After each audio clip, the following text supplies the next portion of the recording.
मेरा फोन देना। स्टार्ट हो गया। साथियों नमस्कार।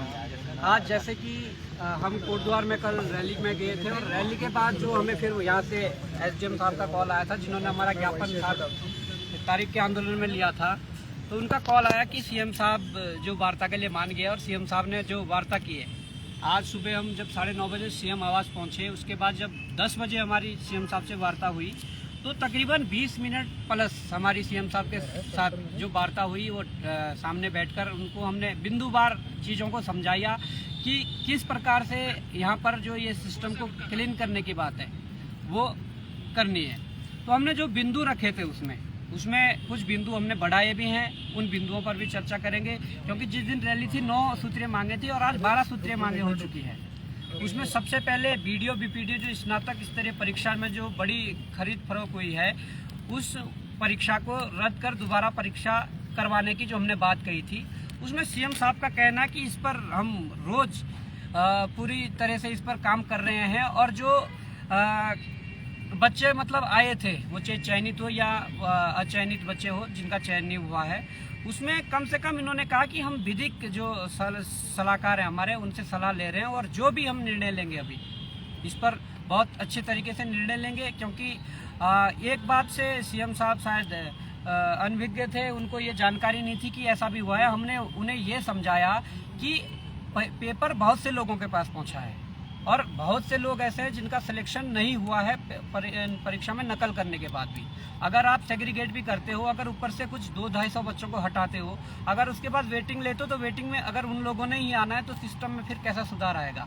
तो ये चीज़ें जब हमने कही है तो सीएम साहब ने वास्तव में कहा कि हाँ, ये अगर ऐसा हुआ है तो इस पर हम उस तरीके से ही निर्णय लेने वाले हैं और बहुत जल्दी इस पर निर्णय आ जाएगा। दूसरी बात जो ये सीबीआई जांच की मांग है, उस पर हमने कहा है तो सीएम साहब ने कहा कि हमने ऑप्शन खुला रखा हुआ है और हम पहले अगर सीबीआई जांच होती तो भर्तियां ना लटकें, उसके लिए हमने क्या करा है कि पहले इन भर्तियों को ट्रांसफ़र किया है लोक सेवा आयोग के लिए। अगर अब सीबीआई जांच हम करवाते भी हैं तो कम से कम वो चीज़ें बाधित नहीं होंगी कि हमारे जो बच्चों के लिए जो रोजगार का जो रास्ता है, जो परीक्षाओं का करवाने का जो एक माहौल है, जो रास्ता है, वो अवरुद्ध ना हो। इसलिए हमने ये ट्रांसफ़र कर दिया है और इसके बाद अगर सीबीआई जांच के आदेश हमें करने पड़े तो हम बहुत जल्द सीबीआई जांच के आदेश भी कर देंगे और ये मांग हमारी रहेगी। और आगे जो हमने सख्त नकल रोधी जो कानून लागू करना है उस पर भी कार्रवाई चल रही है। उस पर सीएम साहब और जो हमारे कार्मिक सचिव है अंदर सचिवालय में, उन्होंने कहा है कि हमने राजस्थान और अन्य प्रदेशों के नकल रोधी जो कानून है उन चीज़ को भी मंगवाया है, उनकी फाइल मंगवाई और उस आधार पर ही हम एक सख्त नकल रोधी कानून जो बनाने जा रहे हैं। और जो प्रदेश की सरकारी नौकरियों में उत्तराखंड महिला जो 30% आरक्षण है, सबसे बड़ी बात है, उस पर भी हमने बात रखी है, उस पर भी चर्चाएं चल रही थी और उन्होंने ये कहा कि इस पर जो हमारे विधिक सलाहकार है वो उनका सलाह लेकर इस पर कार्रवाई की जा रही है। हमने एक बात स्पष्ट अंदर कर दी है, वो चाहे सीएम साहब से हो या हमारे जो सचिव कार्मिक हैं उनसे हो, हमने सिर्फ ये कहा है कि जो इससे पहले 30% आरक्षण का जो मुद्दा लाया गया था, जब खंडूरी जी ने लाया था तो वो एक शासनादेश जारी किया था और शासनादेश के आधार पर आप किसी को 30% आरक्षण नहीं दे सकते हैं, इसीलिए वो कोर्ट में खारिज हो गया। परंतु हमने कहा कि अध्यादेश लाकर इस पर कार्रवाई की जा सकती है और जो आगामी विधानसभा सत्र है उस विधानसभा सत्र में इसे एक्ट के रूप में बनाकर यहाँ के महिलाओं को 30% आरक्षण जो है उनका सुरक्षित किया जा सकता है। और उसके बाद जो परीक्षाओं में प्रश्न पत्रों की छपवाई की जो बात है, वो चाहे लोक सेवा आयोग हो या अधीनस्थ सेवा चयन आयोग हो या कोई सा भी आयोग हो जो परीक्षा करवा रहा है, वो आयोग में जो प्रश्न पत्रों की छपाई का कार्य है वो खुद आयोग के अंदर हो और विजिलेंस जैसी जो टीम है वो उसकी निगरानी करें। और अगर भविष्य में कभी भी पेपर लीक जैसी घटनाएं होती है तो जवाबदेही आयोग की तय की जाए। ये नहीं है कि आप लखनऊ से या राजस्थान से पेपर छपवा कर ला रहे हैं, ये भी हमारी मांग थी। और जो विवादित परीक्षाएं हैं, हमने ये मांग वहाँ पर रखी है, जो विवादित परीक्षाएं हैं उन सब की जांच हो। और ये सीएम साहब ने कल कह भी दिया और आज भी उन्होंने इस बात को कहा कि हमने ये निर्देश कर दिए हैं कि बैक टू बैक हम एक एक भर्ती को लेंगे, उस पर जांच होगी और जो जांच में गड़बड़ी पाई जाएगी उस पर उस हिसाब से कठोर कार्रवाई करेंगे। और आगे जो निर्विवादित भर्तियां होती है, जिनमें मतलब कोई विवाद उत्पन्न आया, जिनमें जांच में कुछ निकल कर नहीं आएगा, उसकी प्रक्रिया आगे बढ़ाने के लिए सीएम साहब ने हमें कहा है।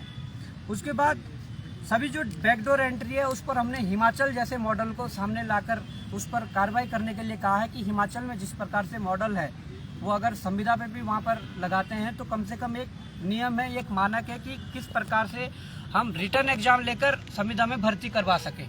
वहाँ पर भी हमें योग्य उम्मीदवार चाहिए और कम से कम उनकी लाइफ सिक्योर हो, तो कम से कम 4 या 5 साल का जो समय अंतराल है, इस दौरान अगर वो संविदा पे रहता तो उसके बाद 5-6 साल बाद उसको परमानेंट नियुक्ति दी जाए और उसकी जो नियुक्ति है वो परीक्षा के माध्यम से हो, शुरू में अगर वो संविदा पे भी लगता है। ये मांग हमने रखी है। और उत्तराखंड राज्य के नागरिकों को हितों में ध्यान में रखते हुए जो API स्कोर जो है असिस्टेंट प्रोफेसर में, वो बात हमने समझाई है उन्हें। उन्होंने कहा कि ये UGC की गाइडलाइन है, पर हमने कहा UGC की गाइडलाइन UGC के लिए है, वो यूनिवर्सिटी के लिए है। और जो ये भर्ती होने जा रही है ये महाविद्यालयों के लिए होने जा रही है। आप इस पर अन्य राज्यों की तरह, वो चाहे हिमाचल हो, UP हो, एक रिटर्न एग्जाम और उसके साथ 15 नंबर का जो साक्षात्कार होता है उसके माध्यम से आप इसको करवाइए। तो इसमें भी उन्होंने यस किया है कि इस पर हम देखकर इस पर आगे कार्रवाई करेंगे। और सबसे बड़ी बात है कि अगर आज हमारी सरकार ने सारी जो भर्तियां हैं वो ट्रांसफ़र कर दी है UKPSC के लिए, तो ये हम भी जानते हैं और प्रदेश का हर युवा जानता है और ये सरकार भी जानती है कि एक लोक सेवा आयोग इतने बर्डन को नहीं झेल पाएगा। अगर ग्रुप C, ग्रुप B और ये सारी भर्तियां अगर लोक सेवा आयोग ही करवाएगा तो इतने बर्डन को नहीं झेल पाएगा। हमने सरकार के सामने ये मांग रखी है कि लोक सेवा आयोग को नए ढांचे के रूप में विकसित किया जाए। वहाँ पर अध्यक्ष और सचिव के पद पर किसी वरिष्ठ IAS और ईमानदार IAS को बिठाकर इस आयोग को फिर से शुरू किया जाए। देखिए, हमने हमेशा ये बात रखी है कि आयोग से हमें दिक्कत नहीं है। आयोग के मतलब आयोग के बिल्डिंग से दिक्कत नहीं है, आयोग के मशीनरी से दिक्कत नहीं है।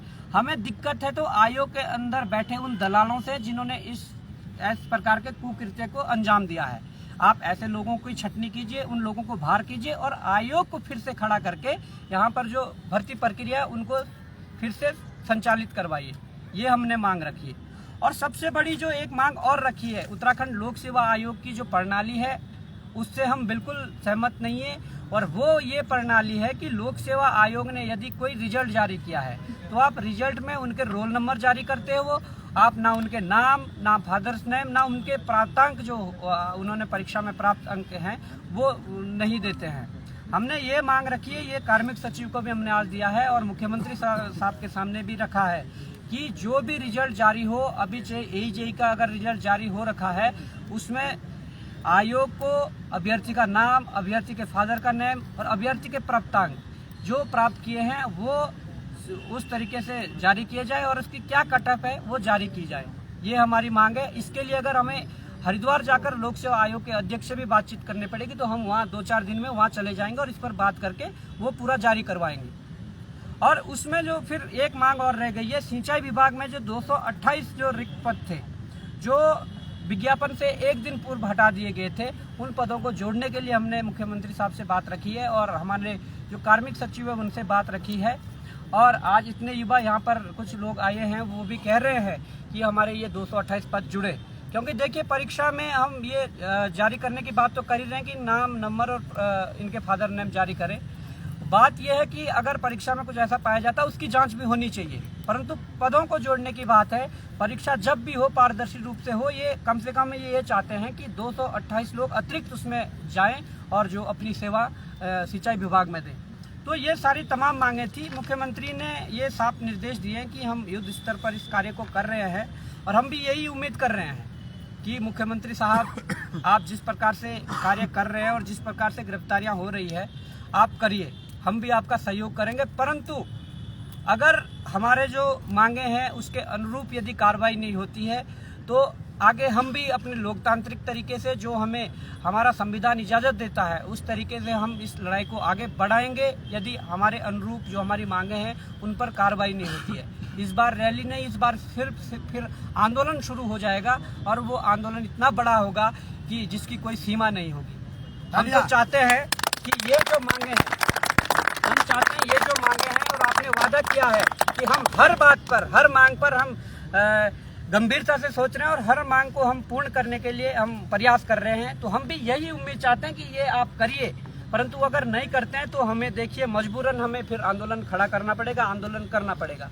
बाकी पंजी हमारे साथ हैं, कुमाऊं से आए हैं, आकाश सर हैं, कंडवाल जी। कल देखिए कोटद्वार में जो बड़ी रैली हुई उनका श्रेय कंडवाल जी को जाता है। इन्होंने बहुत बेहतर तरीके से, हम खुद गए थे कल कोटद्वार, तो आप दो शब्द बोल लीजिए कि क्या क्या अंदर बात रही है। आप पुलिस और सबसे बड़ी बात, हमने पुलिस भर्ती के बारे में भी सीएम साहब के सम्मुख बात रखी है, वो कंडवाल जी आपको बताएंगे क्या हुआ। सुनो, सबसे पहले तो पता नहीं क्या बात है, मच्छर बहुत काट रहे हैं यहाँ पे, कहीं कोई गाली तो नहीं दे रहा है।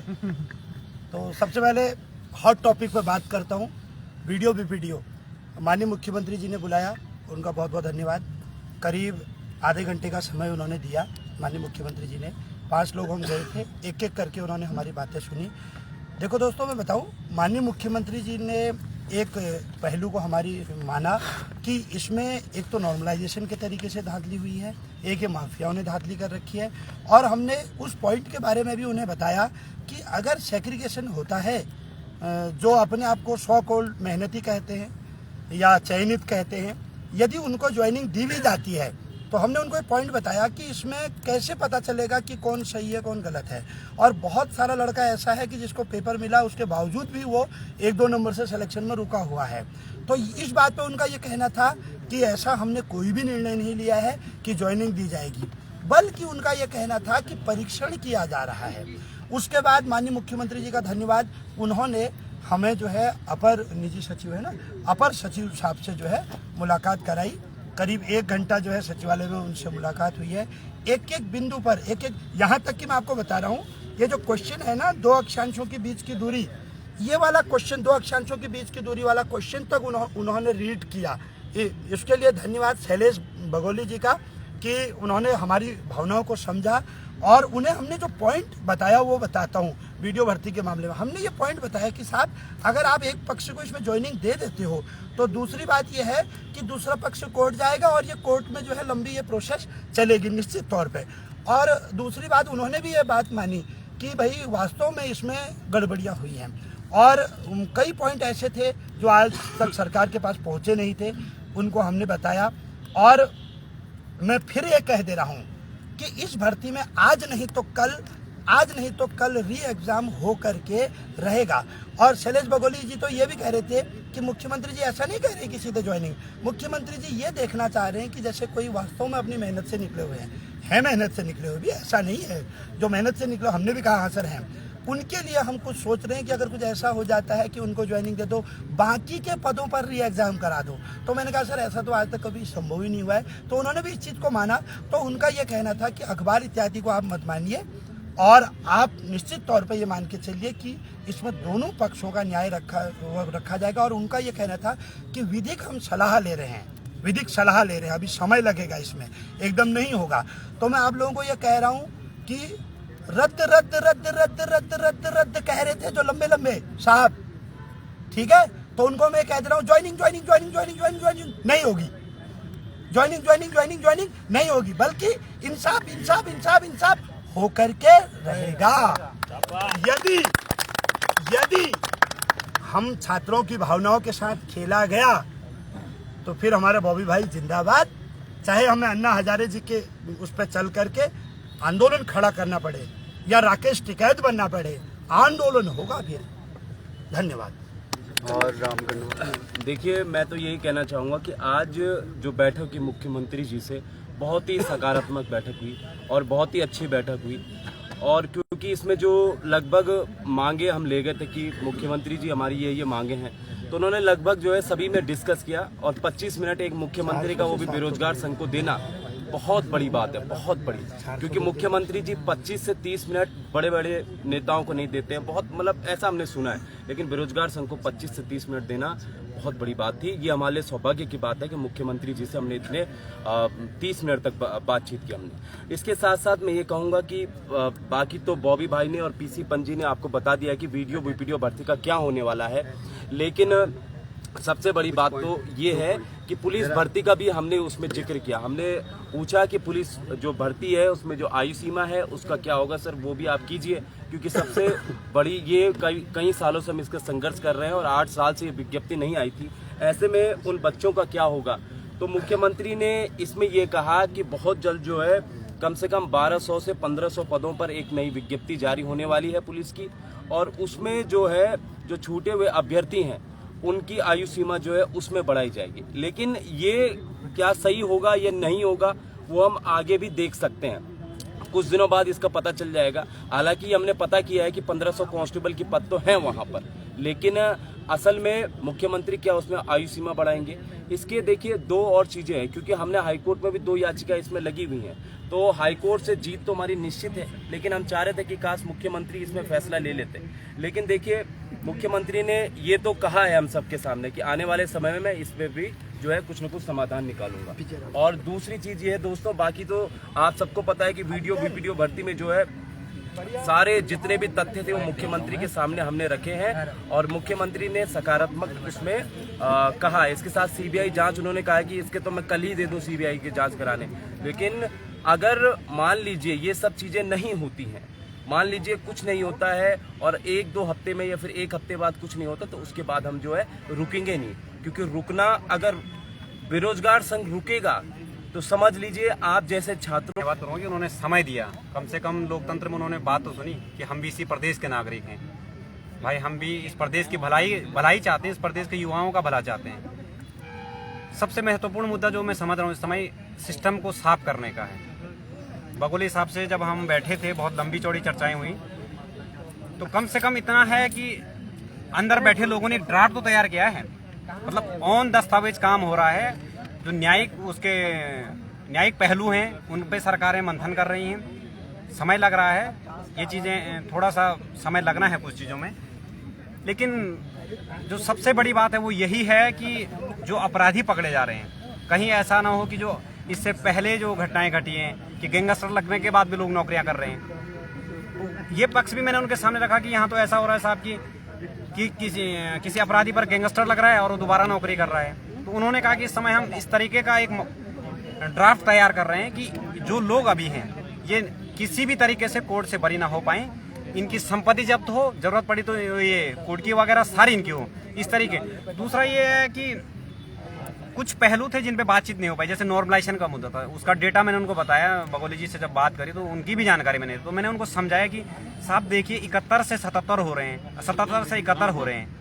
और जो एस राजू का जो मैंने उनको दिखाया कि उन्होंने कहा था कि भाई 3 शिफ्ट हैं तो 3 तरीकों से नंबर बढ़े हैं, लेकिन यहाँ पे 100 तरीकों से नंबरों में ऊपर नीचे हुआ है। किसी का 6.40 बढ़ा है, किसी का 5.89 बढ़ा है, किसी का 5.03, किसी का 3.30, 0.27। तो ये अपने आप में विरोधाभास है और इसमें बहुत बड़े स्तर पर नॉर्मलाइजेशन की आड़ में जो है बहुत बड़ा खेल हो रहा है। और बंदरों का भी उन्होंने मैंने मामला बताया है, जो 332 इतने बड़े स्तर पर प्रश्न डिलीट हुए हैं और एक प्रश्न के जवाब को यहाँ सही मानकर वहाँ गलत। तो गलतियां तो हुई हैं, इसमें हमारा तो कोई दोष नहीं है, दोष सिस्टम का है। और उन लोगों पर कार्रवाई हो इस तरीके का। हमने बगोली जी से कहा कि एक ऐसा ड्राफ्ट नकल रोधी का हो जिसकी हम बार बार मांग कर रहे हैं, तो कह रहे हैं अभी हम इस पर काम कर रहे हैं। और एक सुझाव हमने उनको दिया है कि अगर नकल रोधी ड्राफ्ट बन रहा है तो उसमें जो हमारे साथी हैं उनको भी इसमें शामिल किया जाए, बीच बीच में हमें इसका फॉलोअप लेने का मौका दिया जाए कि हम भी इसको रिव्यू कर सकें कि कुछ चीज़ें अगर एक IAS अफसर से कुछ चीज़ें छूट रही है तो आम पब्लिक के पास भी, क्योंकि हम लोग प्रैक्टिकल उन चीज़ों को झेल रहे हैं। तो ये मैंने उनको समझाया कि कई बार हो सकता है कि आप सचिवालय के अंदर बैठे हैं, प्रैक्टिकल ग्राउंड में क्या चल रहा है, आप लोगों से कुछ चीज़ें छूट सकती हैं, तो वो चीज़ें हो सकते हैं। हमने बोला है भाई अगर आप 1.5 लाख युवाओं से सुझाव की जरूरत है तो आप 1.5 लाख युवाओं से सुझाव लीजिए। रुख सकारात्मक रहा है, इस बात पर सहमति बनी है कि इस बार सिस्टम को क्लीन करना है, चाहे थोड़ा समय लग सकता है क्योंकि कष्ट तो होगा, कष्ट तो झेलना पड़ेगा जी। अगर आप चाहते हैं सिस्टम की सफाई हो, कष्ट तो झेलना पड़ेगा। तो काफ़ी चीज़ें सकारात्मक हुई, अभी देखना है क्या रुकाता है। अगर हमें लगता है कि परिणाम नहीं निकलेगा तो जन आंदोलन हमारा जारी रहेगा, इस पर कोई विराम नहीं लगेगा।